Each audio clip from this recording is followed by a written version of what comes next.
আসসালামু আলাইকুম গাইজ। সকলের কাছে তো সাইফান পাইপ নাই, তাই আমি একটি চিন্তা করলাম যা আপনারা ভিডিওর থাম্বনেইল বা টাইটেল দেখে বুঝে গেছেন। তো চিন্তাটি কি করেছি তো আপনাদের বলি। আমি একটি পাইপ দিয়ে অ্যাকুয়ারিয়াম থেকে পানি বের করব, যা হচ্ছে স্যালাইনের পাইপ। তো আজকের ভিডিওটি খুব ইন্টারেস্টেড হতে চলেছে, তো চলুন শুরু করে ফেলি আজকের ভিডিওটি।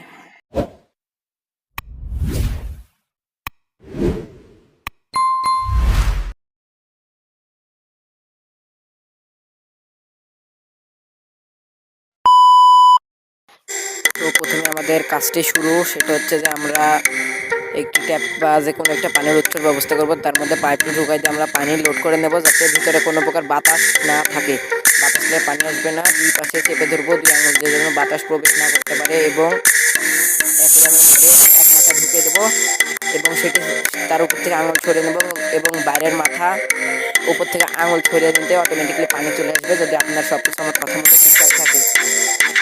এভাবে আপনি পানি পরিষ্কার করতে পারবেন। এবং পাখির ফাঁকে ফাঁকে যদি দেন আপনি, মানে যে কোনো স্যান্ডও উঠে আসবে যদি